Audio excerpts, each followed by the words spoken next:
Welcome back to this video, dear students. Today we are looking at another abstract data type, which is trees. We saw in the previous lessons, we saw the stack, we saw the queue. Today we are looking at the trees. Okay, let us proceed. A tree is a connected undirected graph with no cycle. That is the simplest definition you can have about a tree when it comes to data structures. Why do we say no cycle? No cycle, it means that there is no one possible path between any two nodes.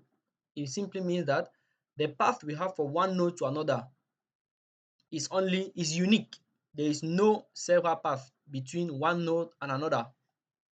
And when we talk of path, we are not talking about the link between one node and the other node. We are talking about those different links that we have in moving from one node, be it at the top to another node at the bottom. Connected meaning that there is a path from any node to any other node. That's why we say it is connected. And there is no node or set of nodes that is disconnected from others. Meaning that if our tree has 500 nodes, there is a path that exists between node 2 and node 497. And lastly, undirected, which means that there is no direction associated with the edges. That is, a link between any two nodes does not have a particular direction. That is why we say a tree is a connected undirected graph with no cycle. Now, the different types of trees that we have are we have general trees, we have forests, we have binary trees, we have binary search trees, we have expression trees. Although expression trees are not like a type, they are just an application. We have tournament trees, but we shall focus on a binary tree and a binary search tree. That will be our focus under this chapter, binary trees and the binary search trees. The following are operations common on all the different types of trees. We have add with the data, places an element in the tree. We have remove, it removes something from the tree. How the tree is reorganized after a removal depends on the kind of tree. Like in a stack, we know that in a stack, when I remove an element, what is changing is simply the movement, the position of the fronts. Whereas in a queue, what changes is the movement of the rear. But in a tree, when a particular element is deleted or is removed, the way the tree will be reorganized depends on the type of tree. We have is a member. That is a member normally is supposed to be passed with a value to check whether a particular value is part of an element of the tree. And as you know, it returns true if it is a member and false otherwise. Binary trees. A binary tree is a rooted tree where every node has at most two child nodes. Supposed to be two children nodes. Well, that is what we have. Why do we say rooted? Because it has a particular root, and every node must have at most two children nodes. That is what we define as a binary tree. A rooted tree is a tree with one node that has been designated as the root. Now let us look at some of the terminologies associated with a binary tree. Very important when it comes to MCQ and also in further descriptions. We are going to use these different terminologies, so it is important for you to clearly understand what we are talking about. So this is what we have as binary tree. You see that this is what we call the root, and you see that every node has as most two children. You can have 0 like this 5, you can have 1 like 7, and you can have 2 like 6, but there is no node that is going to get more than 2 children, and that's why we call it a binary tree. You can have a tree where a node can have 5 children. It exists, that is a normal tree, but it is not a binary tree. Okay, let us look at these different terminologies. We have the root. This is the element at the top of the tree, as you can see. So our root here is 1. The next, parent node.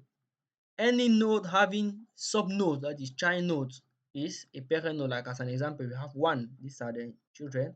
We have 2, these are the children. We have 3, these are the children. We have 4, these are the children. We have 6, these are the children. And we have 7, that what we call a parent node, a node having subnodes. The leaf or the terminal node, it is a node that has no child.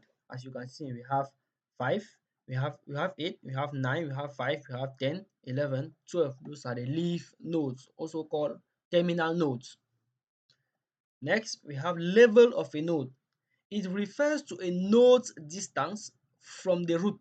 That is, the level of a node refers to its distance from a root. And now, how do we understand this different level? This first position is what we call level 0.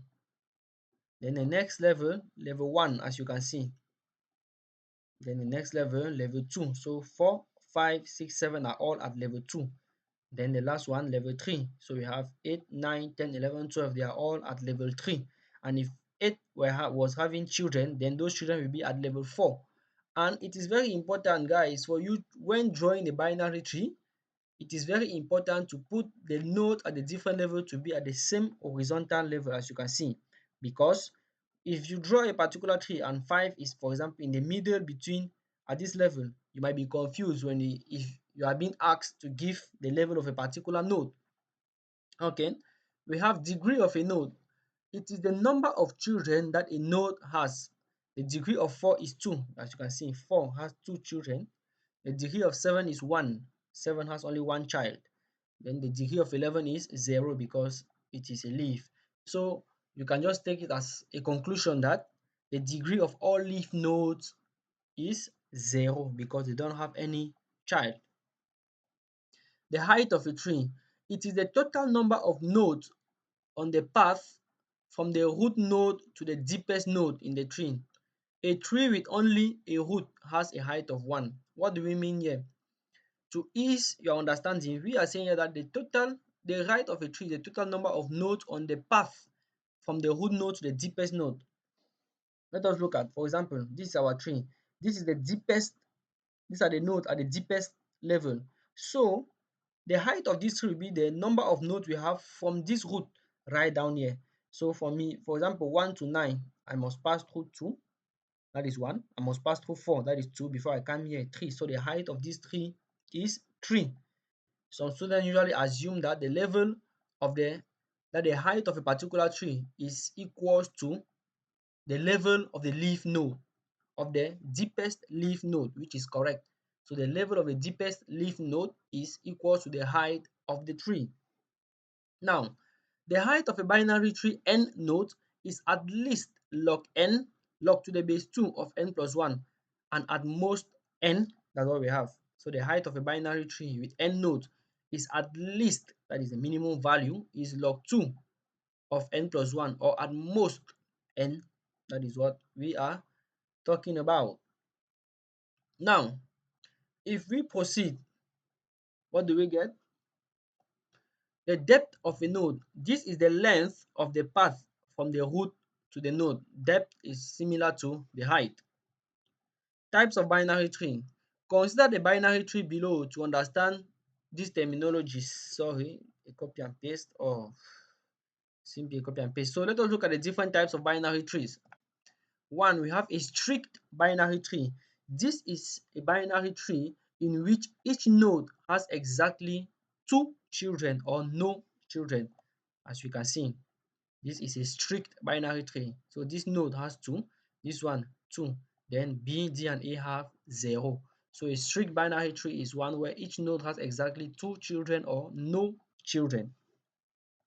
The next type is a full binary tree, which is a binary tree in which each node has exactly 2 children except the leaf nodes, which are at the same level. That is what we have, as you can see. Some might ask, what is the difference between a full tree and a strict tree? When you look at this one, 2 children, this one 2 children, this one 2, then this one have 0. Then why do we say this is strict and this is full? The difference is that in both trees, it is true that each node must have 2 or 0 children. But the difference comes at the level of, in a full binary tree, all the leaves must be at the same level, as you can see. Whereas here, B, D, and E are all leaves, but B is not at the same level with D and E. So this is a strict binary tree, whereas this is a full binary tree because all the different leaves are at the same level. A complete binary tree. It is a binary tree with all the levels completely filled, except possibly the last level, which is filled from the left side. So this is what we have for a complete binary tree. Another question again you might ask, what is the difference between this and this? The difference is we can say that all complete binary trees are strict tree, but the reverse is not true. Why? Because if I have a particular node with no children, then that node should be at the right, because we are seeing a complete binary tree. All the levels are filled except possibly the last level, which is filled from the left, meaning that if I have a node that is not filled, it must be the right node, not the left, because in a complete binary tree, we start filling from the left. That's what we have. So those are the differences between a strict, a full, and a complete binary tree. We also have a degenerated or pathological tree, and it is a binary tree where each node has one child. That is what we call a degenerated or a pathological tree. We also have a skewed binary tree.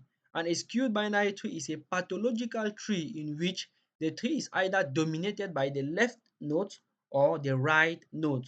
And hence there are two types of skewed binary tree, which are the left skewed binary tree and the right skewed binary tree. So that each node here has one child. Same thing for this. And so these two are generated or pathological binary trees. But when it is focused on the left, it is now a skewed binary tree, where we call it a left skewed binary tree, and this is a right skewed binary tree. So that is what we have. Now, we are coming to the end of this video, which was just an introduction to the different types of trees.